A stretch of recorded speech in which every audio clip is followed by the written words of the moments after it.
Si on regarde de plus près sur la salle de bain, donc tu as dit que c'est pas forcément là où il y a le plus de risques de tomber, mais néanmoins, on sait que c'est un endroit qui est compliqué parfois d'accès, et quand les auxiliaires aident à la toilette leurs bénéficiaires, elles peuvent même parfois être amenées à prendre la douche avec le bénéficiaire parce que c'est pas pratique. Et est-ce que donc dans la salle de bain, tu as des aides techniques à préconiser pour améliorer l'autonomie des personnes et en même temps soulager le travail de l'auxiliaire de vie? Oui, tout à fait. Donc, alors évidemment, ça va dépendre de la configuration du logement de la personne. Si la personne a une baignoire et qu'elle peut pas faire de travaux ou qu'ils vont arriver plus tard, on peut mettre en place des aides techniques, notamment donc, vous allez trouver, la planche de bain pour les gens qui peuvent tenir assis, mais vous les asseyez au bord et puis hop, ils peuvent, faire leur transfert ou ils peuvent l'utiliser de façon autonome. Si la personne a peu de tonus du tronc, ben, on va pouvoir utiliser par exemple un siège pivotant qui va permettre d'être bien assis et de pouvoir prendre, sa douche en toute sécurité. Pour les gens qui, sont encore, qui peuvent quand même enjamber, la baignoire, vous allez trouver donc les poignées de baignoire ou les marchepieds qui vont aider en fait à franchir, cette baignoire. Moi j'ai souvent aussi, la demande de gens, bah, qui veulent continuer à prendre un bain et ben, c'est pas pour ça qu'on va leur mettre une douche, hein, on va essayer de trouver l'aide technique.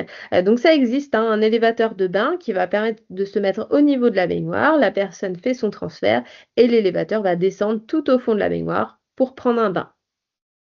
Donc OK. ça, c'est voilà, ça c'est vraiment pour la baignoire, mais bah, vous allez en trouver aussi pour la douche, hein. On va pouvoir trouver ça aussi. OK. Si la personne, elle a déjà une douche, on va pouvoir, l'adapter avec, un tabouret ou un siège, mural.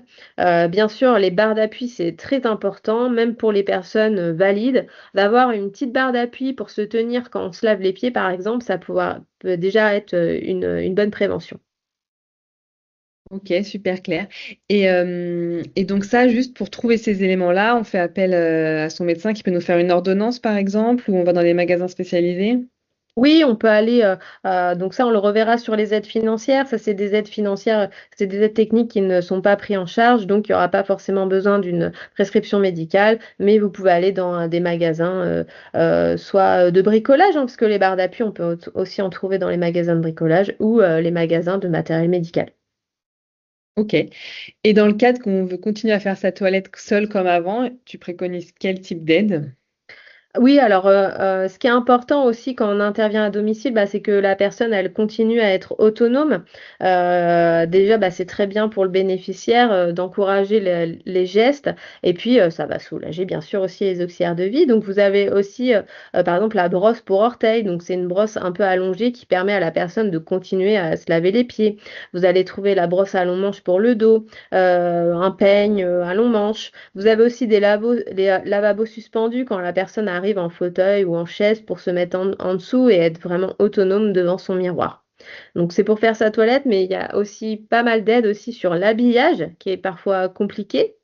Mmh. Pour s'habiller, donc enfiler une culotte, enfiler un pantalon, là on va retrouver tout ce type d'aide. Vous avez aussi l'enfile-bouton. C'est vrai que des fois il y a, certains hommes veulent garder une chemise, mais le bouton c'est pas toujours simple, donc ça existe, d'aller chercher le bouton avec, l'enfile-bouton et puis aussi vous avez toutes sortes, d'enfile-bas qui existent, qui vont faciliter la mise, des bas de contention, notamment pour les bénéficiaires, mais qui vont aider aussi, le travail de l'auxiliaire de vie. Donc là, je vous montre, ici, le Rolli et puis on vous mettra le lien, de la démonstration, de ce produit, qui est vraiment très, très utile, pour les auxiliaires de vie.